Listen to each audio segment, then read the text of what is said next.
Hello, everyone, and welcome to episode 31 of the True Crime All the Time podcast.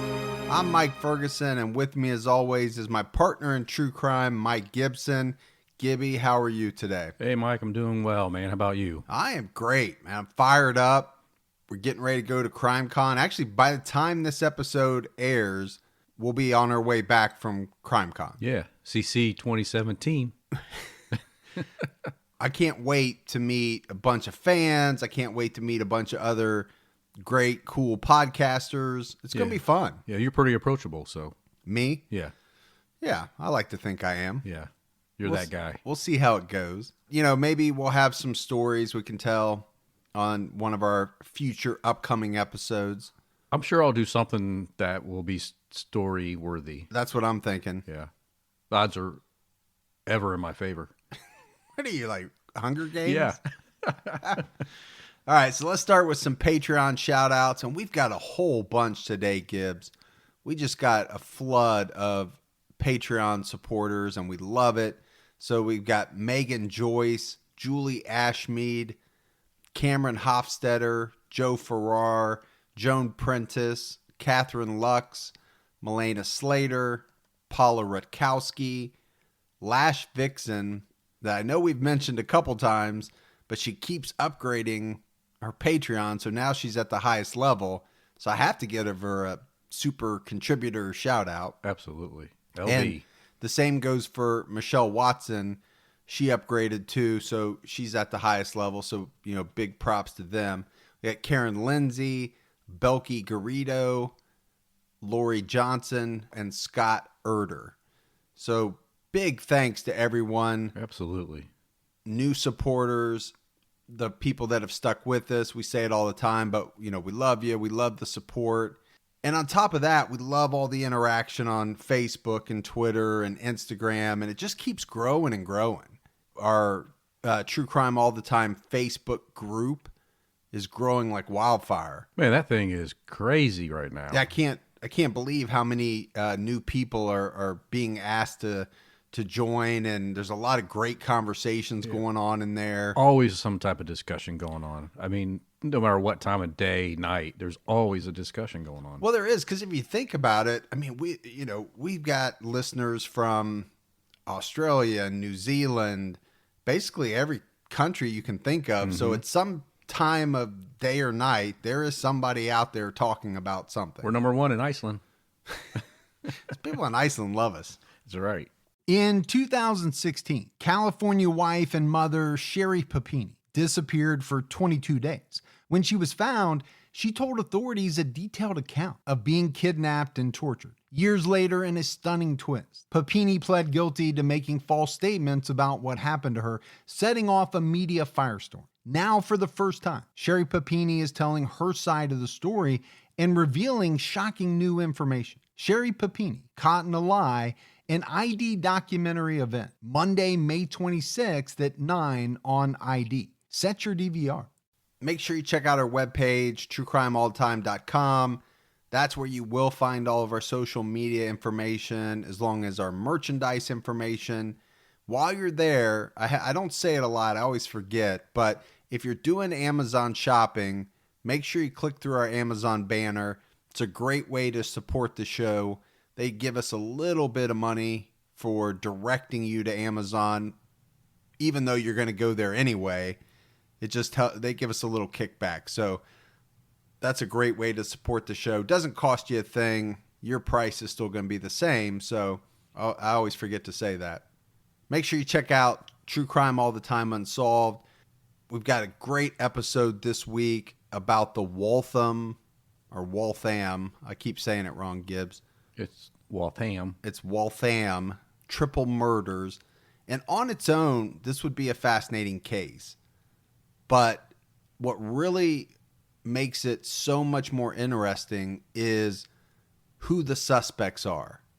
And I don't want to give anything away, but they're very well known from another famous incident. And that's all I'll say about it. Stop right there. You got to check it out. It's Gibby came up with this one. It's a really good one. All right, Gibbs, you ready to get into tonight's case? I am. I'm excited. We're talking about Dorothea Puente.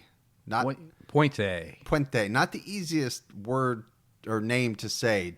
Dorothea. Dorothea Puente. Not Dorothy. It's Dorothea. Yeah. Little different. That's why you're going to say it all night, not me. Yeah. And to say that she's an unlikely serial killer, Gibbs, that would be understatement. We're talking about a grandma type that decides to kill. We've never done anything like this. And she would earn the nickname of the Death House Landlady. So Dorothea murdered somewhere between 7 to 15 victims in California. We're talking the 1980s here. But it was the way that she chose her victims and killed them. That's what really stands out to me, Gibbs. So she was running a boarding house and she chose to murder, the elderly, the mentally disabled. That is what makes some of her crimes that much more heinous. And it was all for money. All she wanted was their social security checks. Dorothea Puente chose her victims carefully. She chose people to live there who didn't have a lot of contact with their families or didn't have any family at all, and they were isolated. And so most of them had no one that was looking for them. Just because the coroner cannot determine the cause of death doesn't mean we can't classify a death as a homicide. And obviously, since these people were buried, many of them were bound, wrapped. It was pretty obvious they didn't dig holes and jump in themselves. There was a reason they were in these graves, and someone else had to be involved. So just a little teaser there to set it up. Little? About what's going to be coming. So we're talking about a woman in her late 50s, almost 60 years old, committing these crimes. So as we go through that, we got to keep sight of that fact because it's very strange. Seems like she preyed on the weak and the timid. Well, she did, there's no doubt. But she almost had to, right? She was not going to be able to overpower a 20-year-old man. No, you're right. She wouldn't, yeah. I guess that's where we get back to how she chose her victims very carefully. So like we do, Gibbs, let's talk about Dorothea's early life. She was born Dorothea Gray, January 9th, 1929, in Redlands, California. Her mom was named Trudy. Her dad was named Jesse James Gray. Jesse James. And some of his actions kind of went well with this name that he had. It was said that both of her parents were drunks. And they spent what little money they had on booze. And when I say little money, I mean little money because her dad was a cotton picker, didn't earn very much money. From an early age, she was abused by her parents, both of them, physically. And because they had no money and were wasting it on, alcohol, she had to scrounge for her food. So we're talking hard scrabble here, and I want to paint this picture because I think it definitely plays into her life as she goes along.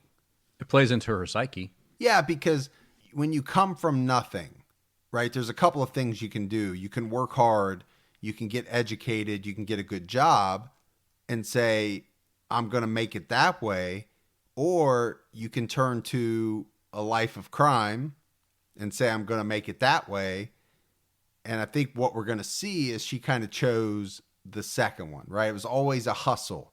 It was always, how do I get something? Because I'm not going to scrounge for my food forever. So like we said, hard childhood. And it was also a tragic childhood.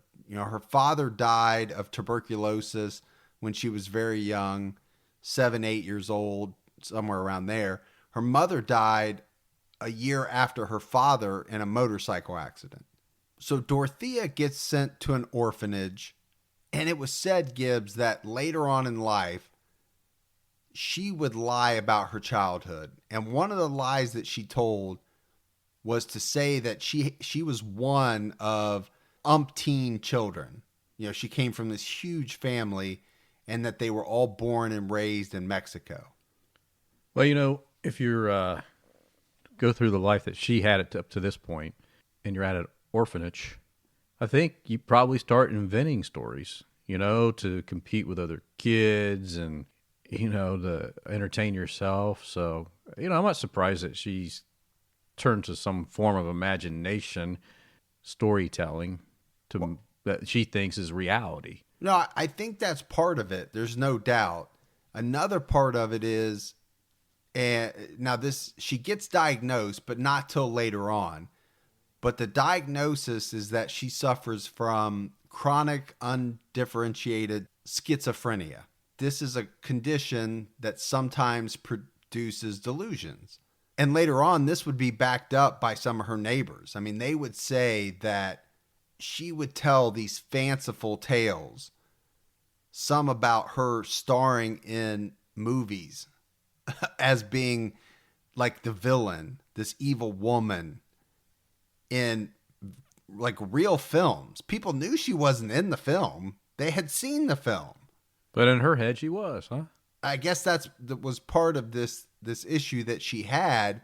And she would even go on later to say that she was like a holistic doctor and that she could heal people with not Western medicine, what we're used to. So again, it just all plays into, it's like fantasy. Her whole life, it seemed to be some type of fantasy to escape the reality. Going back to what you said, because I think she did grow up very hard.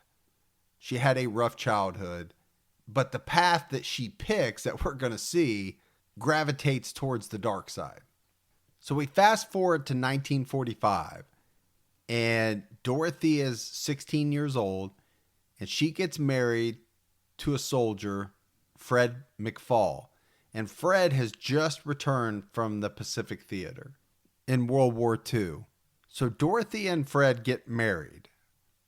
But it's not very long into this marriage that Fred starts to figure out something's not right. One of the things that he learns is that she is a pathological liar. At 16. Oh, yeah, she's 16 years old. Yeah. Just want to clarify that again. But like you said, this has probably started much earlier. Probably started in the orphanage, telling stories and, living this type of fantasy life, embellishing your background to make everybody think you were a little bit better than where you came from, I guess, Gibbs. Does that sound right? Sure, I think people do that today in normal life. But she had very expensive tastes, and this is something that's going to follow her along. She liked to wear silk stockings and expensive dresses. I know somebody else that likes silk stockings and dresses. They're going to be at CrimeCon this week. They're sitting across from me. Oh, me. Hey, I don't tell everybody that. So just to give you an example of one story that she was claimed to have told is that she actually lived through the Bataan Death March in World War II. Now, keep in mind, she would have been 13 years old. And she also lived through the bombing of Hiroshima. Oh, of course. A lot of survivors there. So I'm not sure what she was even doing over there at 13 years old. But anybody that knows their history and knows the Bataan Death March and the movie The Bridge Over the River Kwai and all that good stuff. And again, a lot of our younger listeners, Gibbs, are going to be like, what in the hell are you talking about? Check it out. Learn your history, folks. That's right. You got to know it. There's no way she was over there. Nope. But it didn't stop there. I mean, she would tell people that she was the sister of the ambassador to Sweden. Seems kind of random. Yeah, people, Sweden. We like our Swedes, though. We do like our Swedes. And then she also told people that she was a very close friend of Rita Hayworth. Now, you got to know, Gibbs, Rita Hayworth was a huge star back in the day. Yes, she was. And I guess that's what gets me about. These are not stories that some of us might tell that just kind of make ourselves seem a little better, these are stories that are pretty easily verifiable. She really swung for the stars on this one. That's what I'm saying. I mean, she didn't just tell the little white lies. She just went full bore. Now, she would have 2 daughters with Fred McFall. So before she was 18, she had 2 daughters.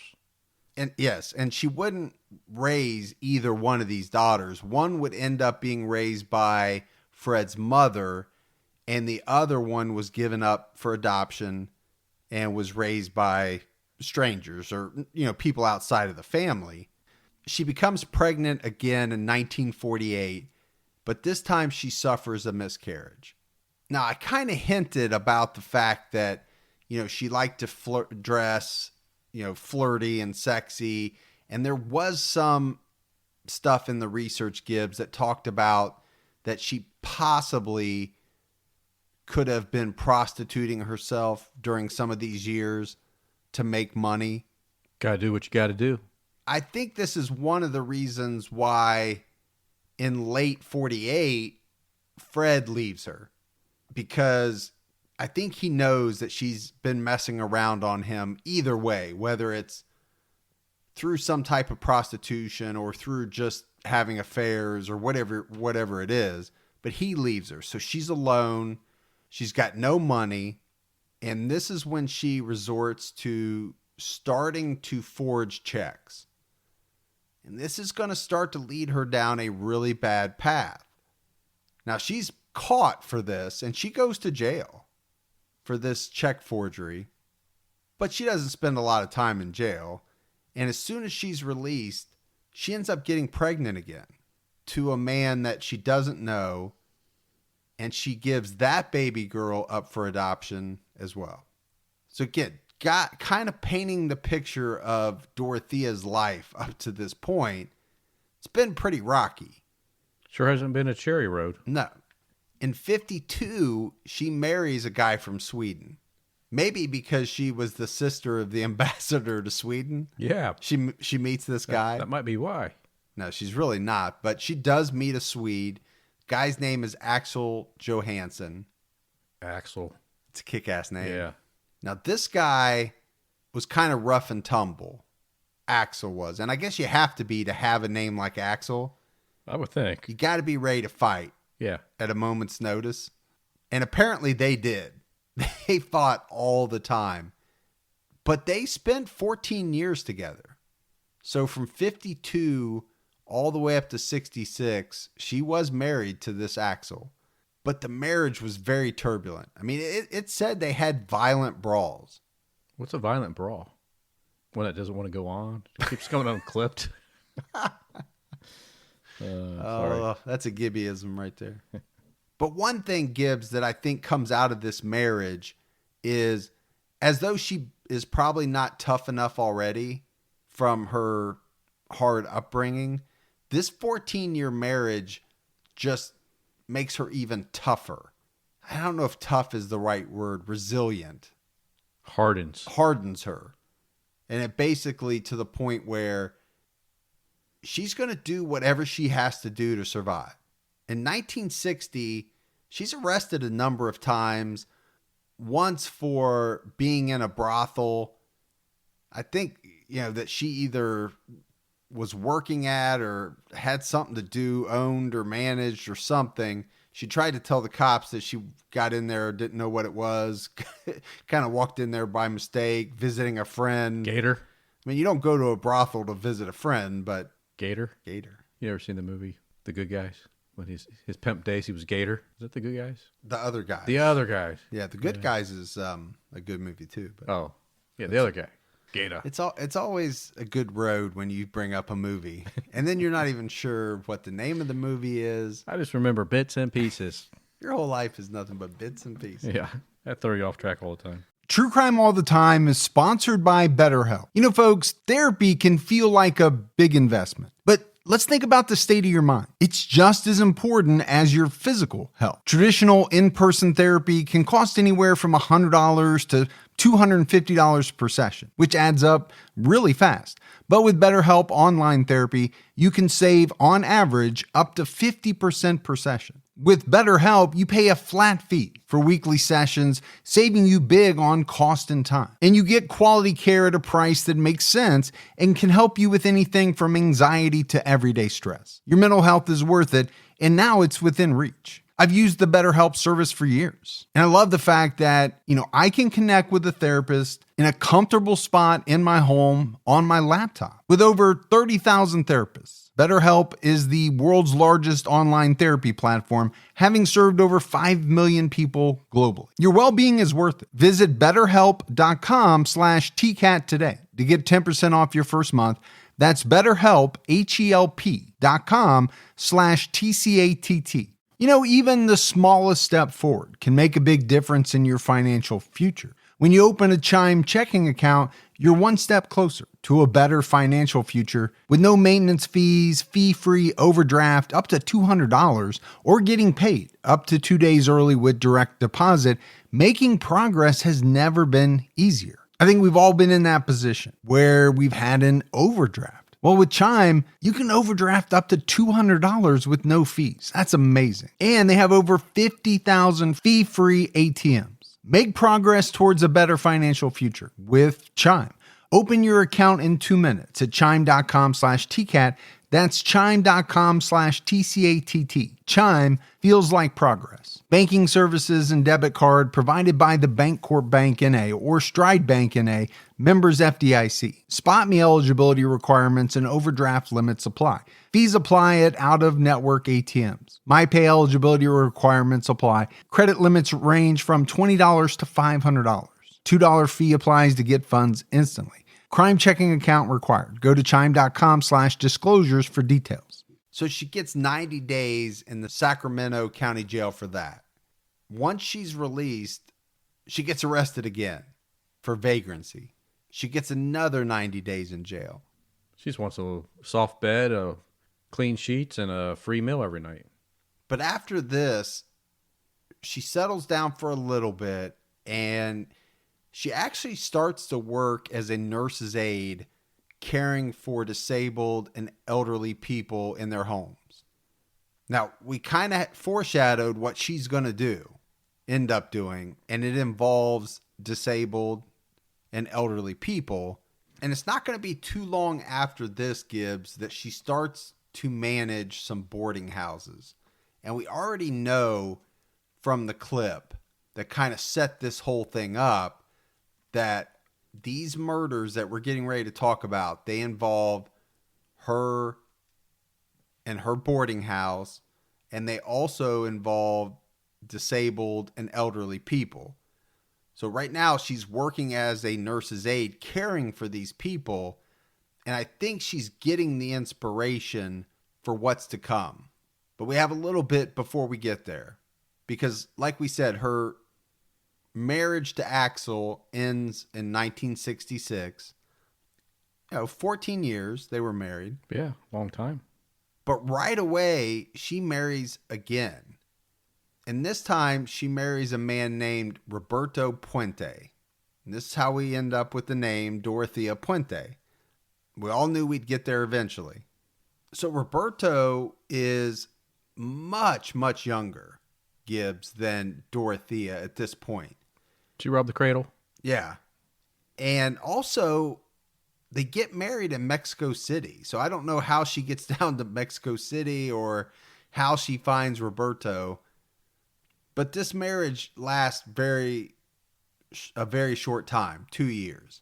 Some would say that's a very long time. By today's standards, it can be viewed that way. Yeah. But she's not done. She gets married at least one more time. Well, you got to. So we talked about Puente getting married one more time, and she does for the fourth time in 1976 to a man named Pedro Montalvo. And it was said, Gibbs, that he was a violent alcoholic. So she's not doing a great job of picking, I don't think. Doesn't sound like. Sounds like she likes people just like her daddy. Well, and that could be, or maybe people with issues that she thinks she can fix. I don't know what it is, but these marriages don't go very well. And this one only lasts a few months. And it's from this point forward that she starts to spend a lot of time in the local bars. She was specifically looking for older men who were at an age where they were receiving benefits. And the reason why she did this is because she wanted to get their checks, their benefit checks, and she would steal those, forge their signature, and steal their money. But she's eventually caught on this as well, and she's charged with 34 counts of treasury fraud. So she gets convicted of this as well, and she actually spends a number of years in prison. And it's when she gets out, she begins renting an apartment at 1426 F Street in Sacramento. And this is the apartment where she's going to start this boarding house, Gibbs, that is really the central figure in this whole case. This is when stuff starts to go down. It really is, because she would commit her first murder in 1982, a year after renting this apartment. And the story is that there's a 61-year-old woman named Ruth Monroe, and she moves into the 1426 F Street with Puente, bringing everything she owns and $6,000 in cash. But very shortly after she moves in, she dies of an overdose. And it was said that it was a combination of Tylenol and codeine. Well, that's just a standard pill today, man. Prescription. Yeah, but this was said to have been a massive amount. Now, the coroner would rule it as a suicide because basically they didn't have enough evidence. But we know now that it was Dorothea Puente poisoning Ruth Monroe to take her money. But just a month after this happened, Gibbs, Puente is arrested, and she's charged with drugging 4 elderly people and stealing their valuables. So you've got a 74-year-old man named Malcolm McKenzie that said Puente drugged him, and literally as he sat in a chair and watched, she looted his house. But he couldn't move because of the drugs. He was in a stupor. He couldn't speak, he couldn't move. But later on, he was able to say, this is what this woman did. So she did this to him and 3 other people. So she gets 5 years for this. But she only serves 3. Of course. Right? It's a theme that you and I talk about a lot. Does a little bit of time for all these things. They just keep piling up. Now, 3 years is nothing to sneeze at. I'm not saying that. It is. But it just seems like it's one thing after another, and, it's either probation or a reduced sentence that people are let out early, and then they go on to do something, even worse. And that's what's going to happen in this case. Now, as part of her release, and this is very important, she was ordered to have no contact with the elderly, and she was not to handle government checks of any kind. How'd that work out for her? It didn't work out well because that's her whole thing. That's her. That's her scam. Yep. But while she was in prison, Gibbs, she had already been corresponding with this man named Everson Gilmouth. He was 77 years old, and I believe he was, one of these people, whether he was lonely or didn't have a lot of family, he liked to write to people in prison as pen pals. Good old pen pal days. But Everson makes a couple of mistakes. Number one, he picks Dorothea Puente to correspond with. Biggest mistake. And number two, he makes the mistake in one of his letters of mentioning that he lives off of a sizable pension. That's a huge mistake. That's probably even a bigger mistake. And you can just imagine Puente in jail, right? Writing these letters. Her eyes are getting wide. Mouth watering. The wheels are turning because she's thinking gold mine. She gets out on parole, and who's there to pick her up but Everson Gilmouth? Now, she's not supposed to have any contact with the elderly. Now, she's 56 years old at this point. So, what I'm not sure of, Gibbs, is what they're considering elderly. It had to have been written in the parole, but I never saw it. Like, what age? But 77-year-old Everson Gilmouth, I'm assuming, qualifies. Yeah, I think that would have been in the qualifying age range. Yeah, that's my thought. So he picks her up, takes her back to 1426 F Street, where she had lived before she went to prison. Now, Gilmouth did have a sister.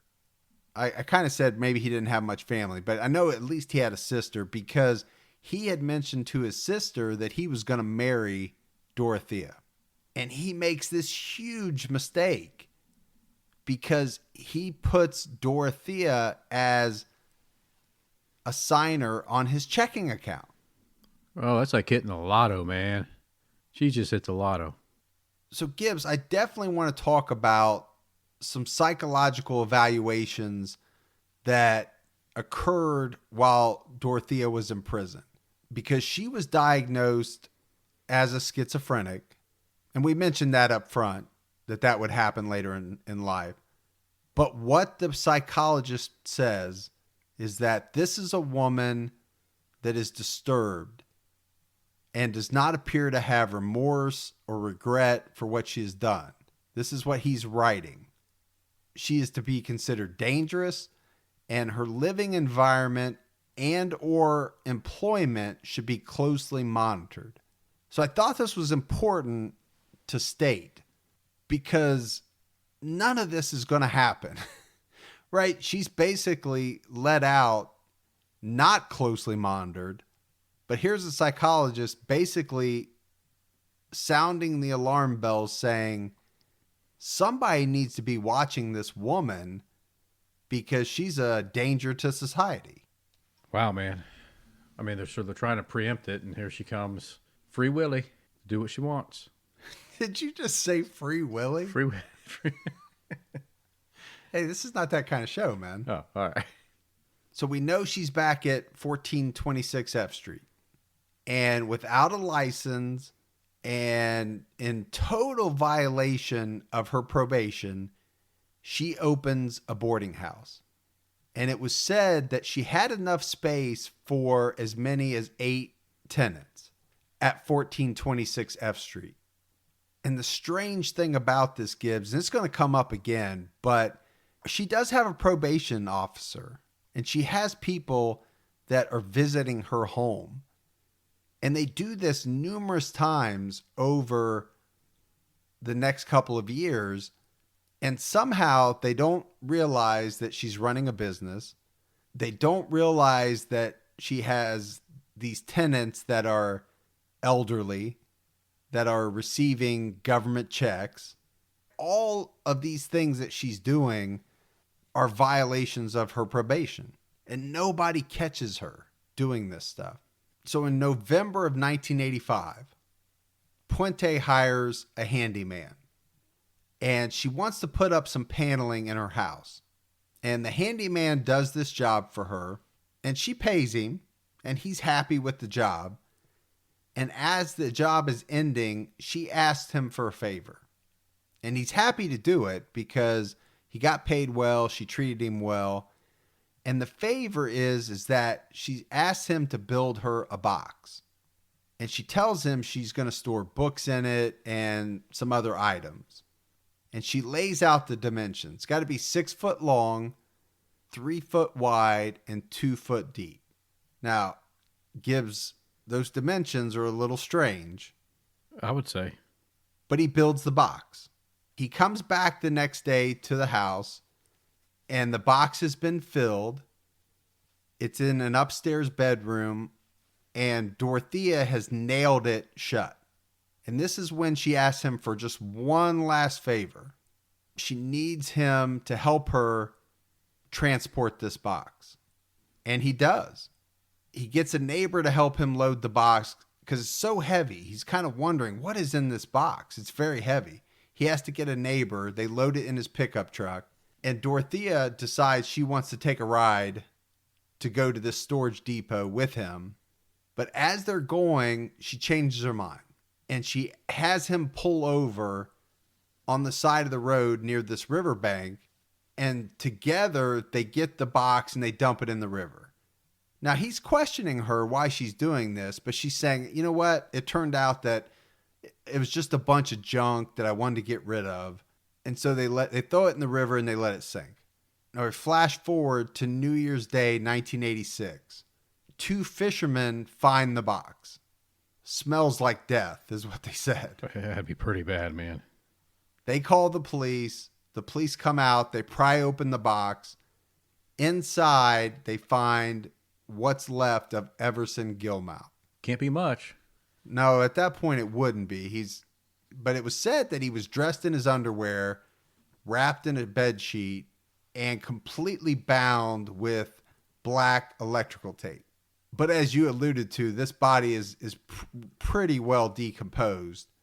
The only thing that they really could find was a wristwatch, and it was still attached to the bone. So the police don't even know who this guy is. He's John Doe. They can't figure out who he is, and he would remain unidentified for 3 years. But we have to talk about what Dorothea does, because she continues to collect his pension. She even goes as far as writing letters to his family. Wow. Explaining that, he's not feeling well, and the reason why he hasn't been able to contact them is because of this poor health he's in. So I don't know what Dorothea Puente's IQ was, Gibbs. I never could find it. But she had to have some smarts or street smarts or whatever you want to call it. Wits about her to put some of these plans in action. I don't think she was an unintelligent person. I don't think she could have got away with some of this stuff the way she did. So would you say cunning? Yeah, I think that's probably it. She's very cunning in these actions that she's taking to get this money out of people. So she's got the boarding house. We know that. And pretty soon there are social workers coming to her, looking to place some of their clients in her boarding house. Now, she never tells all these people that she's got 5 felony convictions for drugging and robbing the elderly, and no homework was ever done on her because they would have been able to find that. She just paints that Cherry Road. You're big with the Cherry Road tonight, aren't you? Cherry Road. Cherry Road. Later on, after everything is said and done, one of the social workers would come out and say that she put 19 elderly people in Puente's care between 1987 and 1988. That's a lot of people in a short amount of time. That's a boatload, man. But it was said the reason that she did that is because the system that Dorothea had set up was the best system out there. So that also says something about back then the state of, where to put some of these people. There just wasn't many great options, and Dorothea Puente was filling this need of housing and taking care of some of these elderly individuals. And some of these individuals, like we said, they had mental disabilities as well. So her business looked legitimate. She had some folks that actually needed care, is what I'm thinking. Well, she did, and I think to a degree, she did take care of them for some period of time.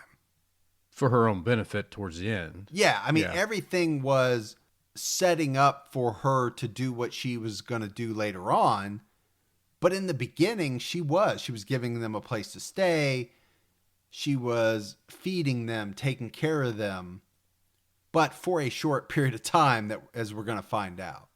Because we talked about her space, it was set for 8 people, to have 8 tenants.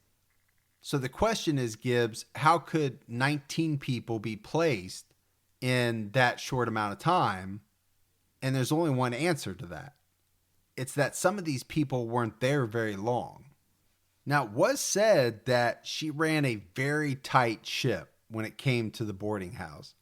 She charged $350 a month, and what you got for that was a private room, 2 hot meals a day.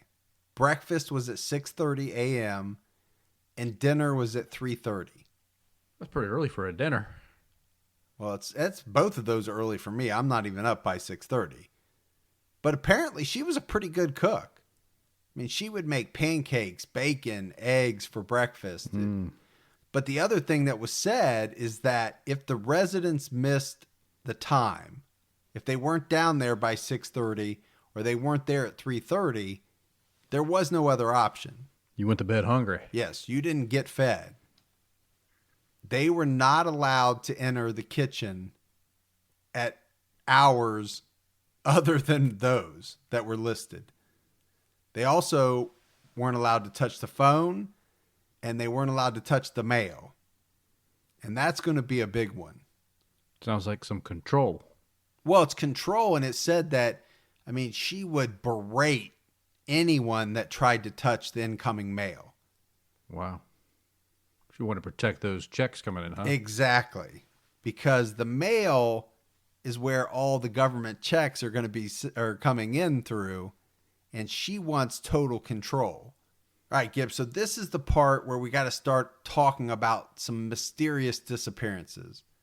And this is going to kind of all tie it together. Because like we said, there's a lot of people coming to Puente's boarding house, right? She only has so much room. So she has to make room for new people somehow. So on August 19th of 86, Betty Palmer, she's 77 years old. She never returns back to the boarding house from a doctor's appointment. So a few weeks after Betty goes missing, Dorothea is in possession of Betty's ID, but she's changed out the picture and put her own picture in there. And she uses this to go and collect Betty's benefits. So again, this is part of her whole plan, right? She's getting rid of people to make room for new people. The checks are coming to her house.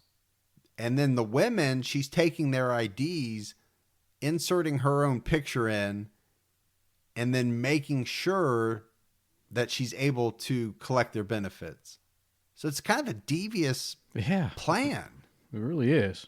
In February of the next year, Leona Carpenter is discharged from the hospital, and she's actually placed in Puente's care. She's 78 years old. And 2 weeks after arriving at the boarding house, she goes missing. She's never heard from again. Now, one of the things you have to think about, Gibbs, is some of these elderly people, they don't have family. Being placed in this home by either social workers or, you know, other people within the system, because they don't have anybody else to take care of them. Yeah, so they can go to these homes and not have to worry about having to get back to somewhere else, right? Right, but also, I think what that means is there's nobody checking up on them in a lot of cases. There is no spouse or maybe even daughter or son that's calling to say, hey, where is my mom? Well, if they were, nobody was allowed to touch the phone or touch the mail. So, well, that's true.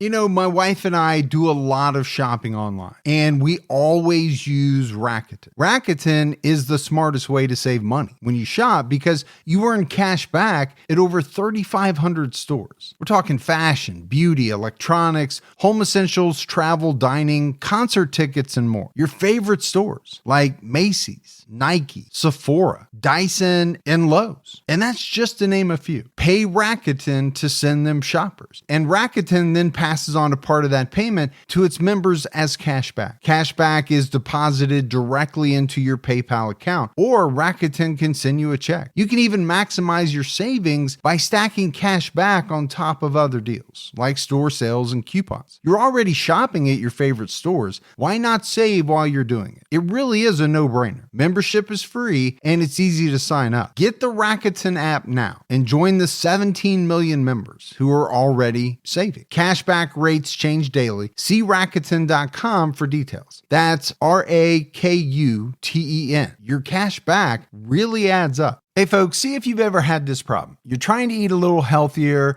but you're in the grocery store aisle, you're looking at packaging, nutrition labels, and they're so confusing, you don't know what's good for you and what's not.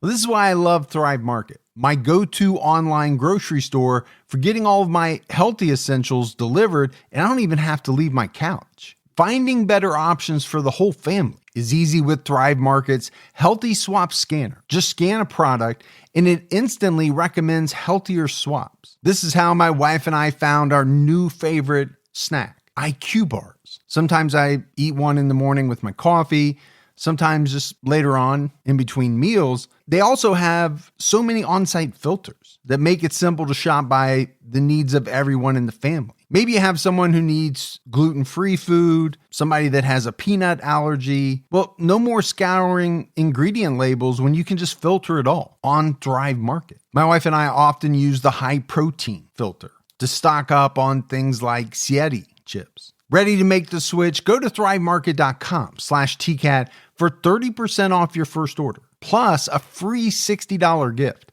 That's THRIVE market.com/TCATT. thrivemarket.com/TCAT. The next man to go missing is 62-year-old James Gallup. He was last seen in July of 1987, and he had had an operation to remove a brain tumor. After the operation, he was being seen by his doctor, and he tells his doctor that he's moving into a boarding house at 1426 F Street. Nobody ever sees him again. In October, 62-year-old Vera Martin, she moves into the boarding house. She's never seen again. Dropping like flies, man. Well, if you're looking at this timeline, things are happening very quickly, right? I think from the time that Dorothea Puente decided, this is what I'm going to do, she acted very quickly. Now, the next person I want to talk about is Bert Montoya. And Bert was mentally disabled. And I want to play this clip of a social worker that worked with Bert. My job in the 80s was to locate people who were not getting services on the street and who were living homeless and mentally ill, unable to actually do it themselves. She said that she was in her 70s and that she had actually been a nurse in the Battle of Bataan during World War II. And I was very impressed with that. We came back and he had a very nice haircut. He was very clean and he had some very nice clothes. It was amazing, the transformation. And we were just delighted that he was getting the kind of help that he really needed. So I think this is an important clip, Gibbs, because it touches on a lot of the things that we've been talking about. So number one, this is the actual woman that placed Bert with Dorothea Puente. And she goes back to the boarding house to check up on Bert, and he's actually doing really well, right? He can't take care of himself. Dorothea's taking care of him. She's helping him out. She's making sure he's fed. And the social worker was very happy with the situation. Sure. I mean, it sounds like Dorothea was playing her cards right. You know, made sure that it all looked good when back then I'm guessing they probably didn't have surprise visits, right? They probably were announced and, hey, we're going to come up and see the patients on this such and such day. Yeah, I don't know what the schedule was, but the other thing that I found very interesting is that the woman said that Dorothea said she was in her 70s. And I think I might have hinted or alluded to this fact in the beginning. And it's one of the reasons why I refer to Dorothea as like an elderly grandma type, because she portrayed herself to be much older than what she actually was. Right. Because at this point in time, she's in her mid to late 50s. but she's telling people that she's at least 15, 20 years older than what she is. And I think one of the reasons that she did that is because it made her more trusted. I think the older you are, the more trustworthy you appear to most people. I would say that's true. Yeah. If you've got a 70-year-old woman, grandmotherly type figure, I'll call it, you just naturally assume that that's a trustworthy person, wouldn't you? Yeah. I mean, it's grandma. Right. Grandma. You think of your own grandma and think, Yeah. who's more trusting than that? Nobody. I got the sweetest little grandma ever, right? That's what and I think she was playing on that fact. The problem is Bert disappears and he's never seen from again. Had to piss off Ernie. When Bert leaves, Ernie gets pissed. That's right. Now, the other tenants, they start asking Dorothea about Bert. She tells the other tenants that Bert's gone to Mexico to visit family. So she has to come up with a story, right, for each one of these people. And it's probably not that hard to come up with something. Well, she's pretty good at coming up with stories. Now, it was said, Gibbs, that prior to Bert Montoya's disappearance, Dorothea was already starting to arouse suspicion, but not with the police at this time. It was social services that was getting some complaints that she was running an illegal boarding facility. And they come out and they do an inspection, and it was said that the inspector was even aware that she had been previously convicted for elderly abuse, misusing benefits, all of these things that we've talked about. But somehow she's able to lie her way out of getting into any trouble. They don't shut her down. Well, she's good at fabricating stories. Yes, I think she is. And again, this guy probably thinks this is a 70-year-old woman. It seems like she's taking care of these people. So Puente continues on. But then a social worker named Peggy Nickerson comes to visit. And she wants to check on some of the clients that she's placed in Puente's home. Now, this is not the same person that was on the clip. And Peggy starts to become very suspicious because a lot of the people that she had sent there, they're not there. She can't see them. And Dorothea tells her that they've moved away. But that has to be kind of hard to believe, Gibbs, because of these people are not able to take care of themselves. It's the whole reason why the social workers are placing them in the care of Puente. How are they just going to up and leave and move somewhere else? And why would their checks still be coming to her? Well, yeah, I don't think they know that part yet. I don't think Peggy believed her, but she didn't have any evidence to really do anything about it. But what she did do is she stopped sending people to Dorothea's house, which was probably a good thing because she probably saved some lives. Now we get up to November 7th. This is when another social worker, Judy, and this is the person that we just heard on the clip. She's following up on Bert Montoya, and she goes to the boarding house, and she's told the story about Bert having gone to Mexico to visit family. But I think Judy quickly realizes that there's no way that could be true, right? She knew Bert. She knew what his limitations were.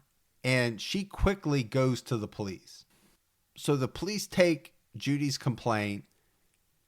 They go out to the boarding house to talk to Dorothea. And while they're at the house, there's an elderly man residing at the boarding house. He gives a note to one of the officers. And the note says that Dorothea Puente has told him to lie to the police. So their suspicions are through the roof at this point, right? Has to be. Now, the other thing, Gibbs, that the police notice while they're at the boarding house is they notice a bunch of soil in the garden that looks like it's been disturbed. So because of that, they come back 4 days later.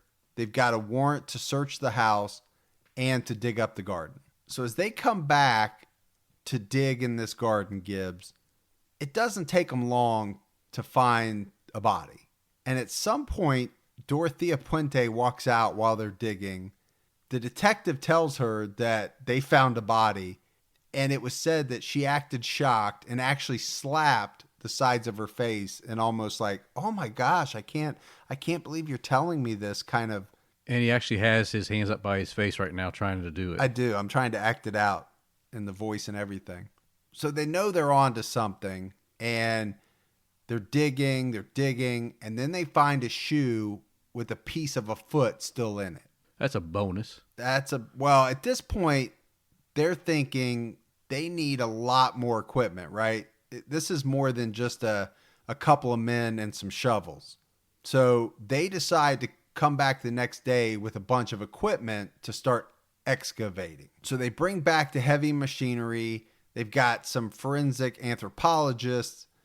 They got the coroner's offices out there. So the first person that they dig up from the yard is the first body that they found the day before, right? Once they found the body, they kind of stopped. They found the body and then they found the shoe. So they completely exhume this body, and it's a small female with gray hair. And it's really just a skeleton with hair at this point, with gray hair. And it was said, Gibbs, that there's a whole crowd of people watching this happen. You know, kids had climbed up trees just so they could watch these bodies come out of the earth. So as they're exhuming body after body, Gibbs, and you have to picture this sight. Dorothea Puente walks out of the house again. She's watching them do this. And at one point, she turns to one of the detectives and she says, "Am I under arrest?" And the detective says, "No, you're not." So then she asked if she could go down and get some coffee a few blocks away. And the cop actually escorts her past all the reporters and the onlookers and all of that and lets her go down and get coffee. Do you find that strange? I find it bizarre. I find it a little strange that they're unearthing multiple bodies at this point, and the person that owns the house where they're unearthing all these bodies, I can understand they don't have enough to arrest her, so maybe what else can they do? I don't know. Detain her? You would think they'd have enough to do something. Maybe they thought she wasn't going to be able to get away because she's an old lady. Maybe. But in pretty quick order, I mean, they pull 5 bodies out. And it said this took about 4 hours. Well, somebody at this point realized that Dorothea Puente hadn't come back. And the reason she hadn't come back is because she was already hundreds of miles away. She got the hell out of Dodge. She said, "Okay, idiots." Yeah, if you're not going to detain me and you know that there's a bunch of bodies buried on my property, I'm taking off. Yeah, I'm going to jump in my car and go. The woman was free to go. She was not under arrest. We had no right to do that. But you have to understand that. She should have been followed. She should have been tailed very closely. The prime suspect in a homicide case. And there isn't any excuses as far as I'm concerned. So I thought this clip was interesting, Gibbs, because it's 2 different jurisdictions. The first one is Sacramento saying, basically, what else could we do? The second one was, I think, the chief of Los Angeles saying, you should have done something. This is the prime suspect in a murder case or situation. Yeah. Should have been watched around the clock. Yeah, because now we're going to have to clean up your mess. Right. So you can imagine this was all over the news. It was big news. And then the fact that she had escaped, if you want to call it that, that was all, it was a Time, Newsweek, the National Enquirer. So it had to be true. Yeah, that makes it true. It was said that it was even covered in other countries, England and France. I mean, that's how big this story was. So now, not only are they trying to exhume all these bodies, but now they got to start a manhunt to find Puente. And it was said that the manhunt went all the way down into Mexico. That's where they thought she had fled to. But 4 days later, they finally track her down in a seedy motel in LA. Never would have thought we'd have a seedy hotel in L.A. No, I think the question is how many are there or were there at that time? Right. I would say quite a few. We have to talk about these victims, Gibbs, because it ends up being 7 people that they exhume from the garden. Bert Montoya, 51. We talked about him. Dorothy Miller, she was 64 years old. When they exhumed her body, her arms were duct taped to her chest. So I'm not sure, but Dorothea must have duct taped her arms to her chest before she planted her, for lack of a better word. Benjamin Fink, he was 55 years old. He was found in nothing but his boxer shorts. Betty Palmer, 78. Now, this one's kind of gruesome because Betty Palmer was found underneath a statue that was just a few feet away from the sidewalk out in front of the house. But when they found her, Gibbs, she was missing the head, the hands, and the lower part of the legs. So she had been dismembered. So just basically a torso was there? That's all they found was the torso. They didn't find the head, the hands, or the lower legs. Pretty gruesome. It is. So then let's talk about Leona Carpenter. She was 78 years old, had been at the boarding house, and they found her body buried near the back fence of the property. And there was a story about this one, Gibbs, that the lead detective, while they were digging and while they were exhuming or excavating, I should say, he actually thought that there was a tree root that they had to try to get out. And it turned out to be this woman's leg bone. And he was yanking on this tree root trying to get it out. And I just found this story like very, macabre. You had to use macabre, didn't you? I did.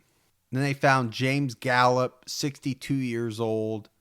And then the last person they found was Vera Faye Martin. She was 64. And when she was unearthed, Gibbs, it was said that her wristwatch was still ticking. There we go. Keep your own time ticking. And unfortunately, she wasn't able to. No. Because she ran into Dorothea Puente. How does Dorothea have time to dig and bury all these bodies and no one sees it? Always makes me wonder. Well, and we're gonna have to talk about it a little bit because she killed all of these people in one of the rooms upstairs.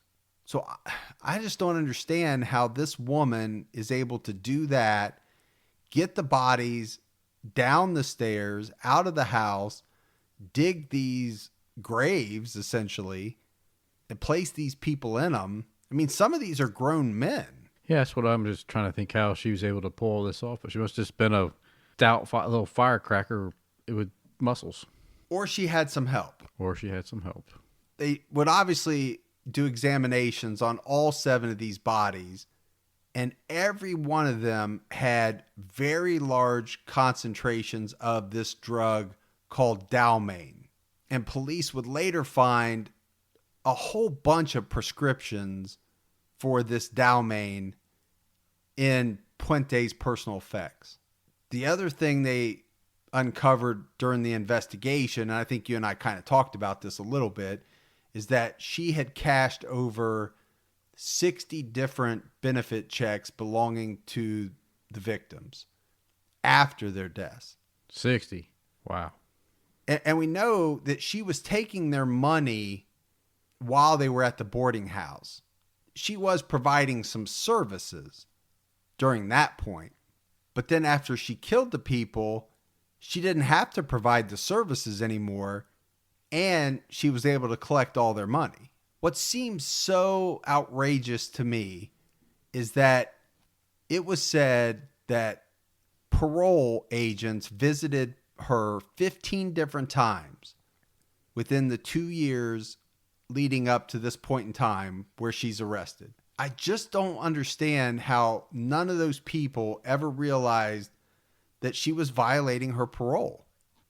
She had all these elderly people living in a boarding house, that was a direct violation of her parole. Maybe she just had so much charisma that she could persuade them otherwise. Well, it was said that she was able to tell them stories that, these are family visiting, but I don't know, 15 different people, somebody should have been able to figure out that something wasn't right. Even if she wasn't doing anything wrong to these people, Yeah. just being around them was should have violated her parole. All right, Gibbs, so we got to talk a little bit about the trial. It was held in Monterey County, and it began October 1992, and this was a long trial. It lasted a year. The prosecutor, John O'Mara, he called over 130 different witnesses. Now, the prosecution had one main weakness, and that was that they had no eyewitnesses, right, to any of these murders. And the other thing that they couldn't prove was how these people were killed. They couldn't determine cause of death because the bodies were too decomposed. The only one that they could figure out was that of Ruth Monroe. And now she was not exhumed. If you remember, Ruth was the very first person that Dorothea murdered. But the coroner ruled that one a suicide initially. But like we talked about, all they really knew about the seven was that the toxicology results showed that they all had this Dalmane, this prescription strength sleeping pill. So this is what she used to knock them out. That helps me understand how she did the crime. I still can't figure out How she got them or moved the bodies, Yeah. transported them. Yeah. Now, it was said that Dalmane could be lethal if it was mixed with alcohol or other sedatives, and that it was especially dangerous to elderly people. And I know we didn't mention it, but I know in the case of Ruth Monroe, Ruth was not a drinker.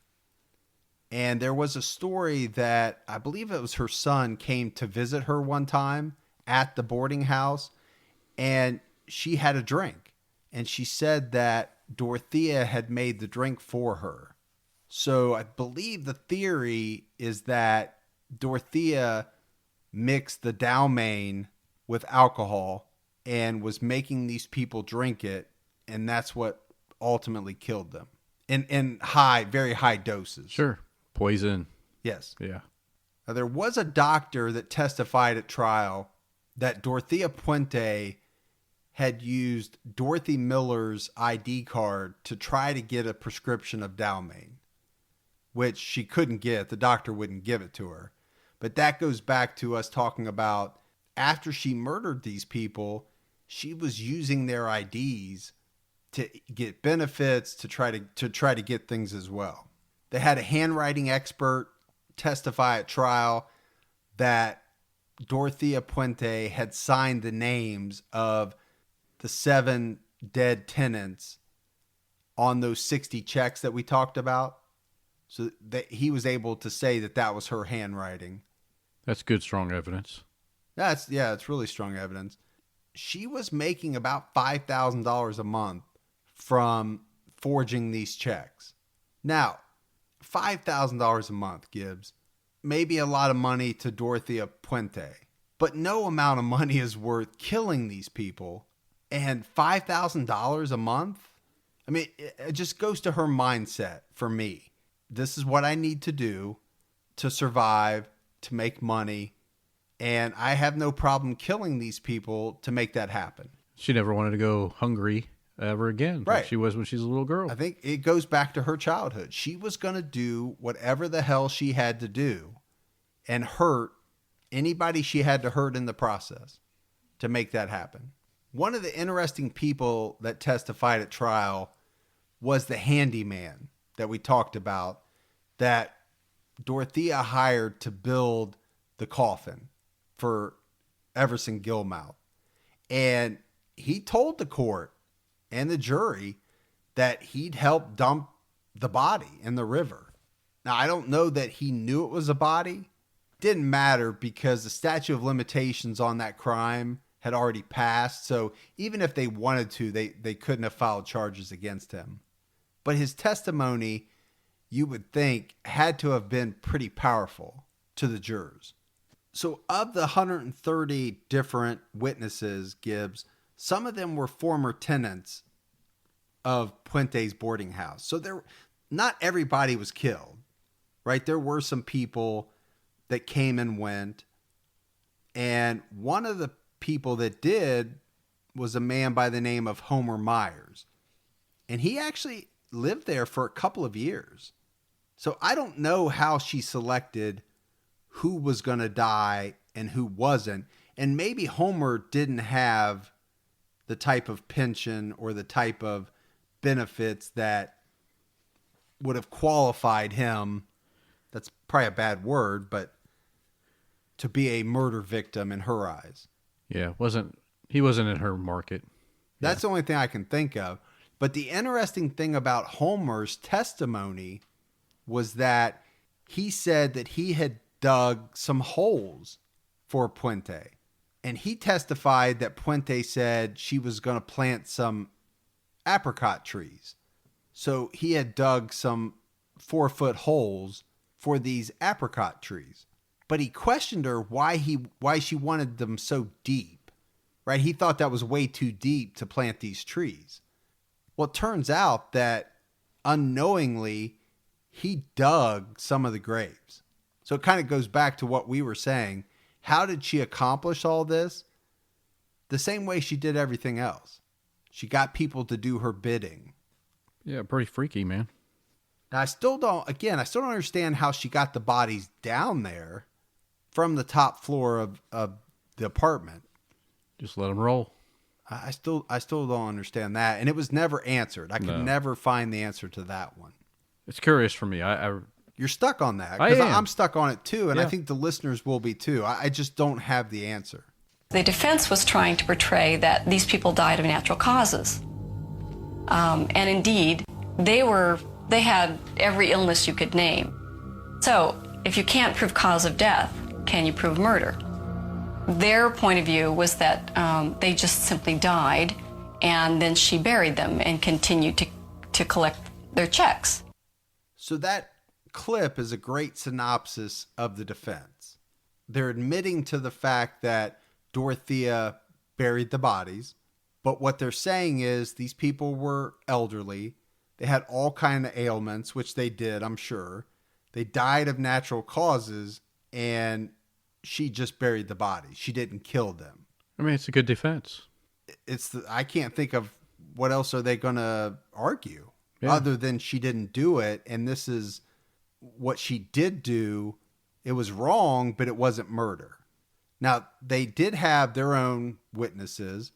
They had some people that came forward and testified about how her abusive upbringing, like we talked about, how it probably motivated her.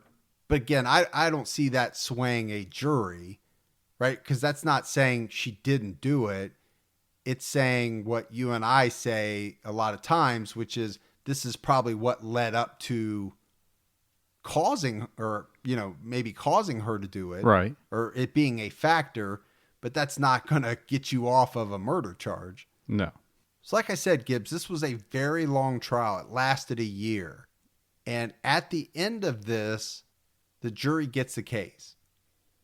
And it was said that they deliberated for 24 days. At that time, and I don't know if it still is, but at that time, that was the longest deliberation in any murder case in California state history. That is a long time, 24 days. It's an extremely long time. Most trials don't last 24 days. So the trial lasted a year, and then they deliberated on the case for 24 days. During the deliberation, it was said that the jury was deadlocked 11-1 for conviction on all counts. So they had this one holdout that wouldn't budge. So they finally had to agree to a conviction of 2 first-degree murder counts with special circumstances and 1 second-degree murder count. So that's what they got Dorothea for. So the jury ends up finding Dorothea Puente guilty of murdering Dorothy Miller, Benjamin Fink, and Leona Carpenter. Now that's kind of hard to reconcile when they found 7 bodies, but they were only able to convict her on 3 of them. Now we don't know all the evidence. We weren't there, but it's tough for me to wrap my head around, I guess. Yeah, but I guess if the charge her with 3, charge her with 7, at the end of the day, as long as she gets enough sentence time that she never sees daylight, it's all that matters. Yeah, you're right. But, and we said this before, what does that do for the families of the victims that she wasn't found guilty on? Because the judge, Michael Verga, he ultimately has to declare a mistrial on those counts because there were 6 other murder charges that they couldn't reach a verdict on. So they reached a verdict on 3 of the 9 is basically how it worked out. And like I said, there was no explanation that I could find of why they found her guilty on the 3, but they couldn't reach an agreement on the other charges. And it was said that they were all very similar. That's all it said, very similar.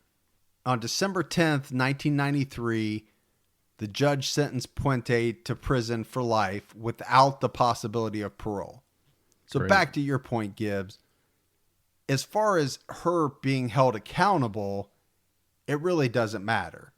3, 6, 9. Right. She's going away for life. But I do think maybe it matters to the victims' families. Dorothea showed absolutely no emotion when the verdict was read, but that she did turn to her lawyers and say, I didn't kill anyone. And this isn't the first time that she had said this. She actually said this when they brought her back. You know, when she escaped to Los Angeles, they flew her back. And I want to play a clip because this is actually Dorothea. I have not killed anyone. I told you that. I have not killed anyone. The checks I cashed, yes. So this is her walking off the plane. I probably should have played it back then, but I thought this was a cool place to play it because she's basically saying to her attorneys in a shocked manner, I didn't kill anyone. So Dorothea was 64 years old when she was sent to the Central California Women's Facility. And it was said, Gibbs, that this is the largest women's prison in the country, which doesn't surprise me. It's California. They probably have the biggest prison population, I would say, in the country. Because of the total population of the state? Yes. Okay. Not because California's bad. I just saw your emails just started jumping up. No, just in relation to the population of California. And I guess to end this one, Gibbs, we talk about her death because Dorothea dies March 27th, 2011 in that same prison. She was 82 years old at the time, and it said that she died from natural causes. Cash that last check. She cashed that last check. She didn't get shanked, though. Well, I don't know if they do as much shanking in the women's prisons I don't know. as they do in the We might have a men's. few women ex-cons. Do not tell them to email me, please, for the love of Pete. No, seriously, email them and let them know. Back in the day, is there any shanking going on in the women's prison? All right, before we sign off, I have one more clip. And this is the original detective many years later touring the boarding house. This is the place where she administered the drugs. You know, this is the room, and so I just think about that. This is what we would call the death room. This is where she brought her victims after she had induced drugs into their alcohol, and she would place them here on the floor. But the stairways, this is how she took her victims out, right here. It's always been our opinion that somebody helped her. It's just that we don't know who helped her. But right here, where this new building is, right where I'm standing, is where I discovered the first set of bones. I wanted to come back when the house is redone, when it's happy. I love this house. It's happy, and I'm grateful that now the community, can come in and see it, and this veil of uncertainty, this veil of darkness has been lifted from this property. So they've redone the house, and the veil has lifted. I don't know how you lift it, because there is just some horrific things that happened at this house. But one of the things that he does mention is that they had this theory that she had to have had help, but they were never able to figure out who it was. Could it have been that she conned or was able to manipulate another boarder into helping her? Maybe. I don't know. Clearly she was good at manipulating people, so. She was, but I found it interesting that they're basically, they fixed up this house and people can tour it. Yeah, it's creepy to me, man. Which seems, do you have to pay an admission? I don't know what type of... You'd probably pay. I wouldn't. I would. I'd want to go through it. I wouldn't want to. I think most people listening would want to go through it. I go through my K-bar in my hand. All right, so that is the case of Dorothea Puente. Just man, I tell you. Watch out for grandma. Bad grandma? Bad grandma. Very bad. All right, that's it for another episode of True Crime All the Time. So for Mike and Gibby, stay safe and keep your own time ticking.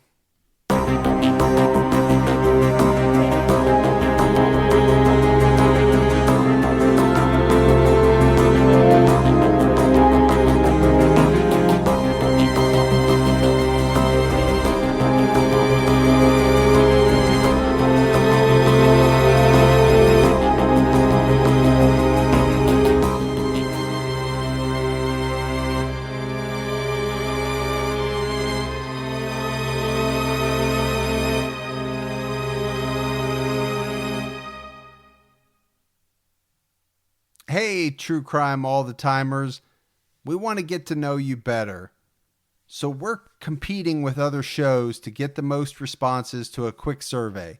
It only takes a few minutes of your time, and you can do it straight from your smartphone.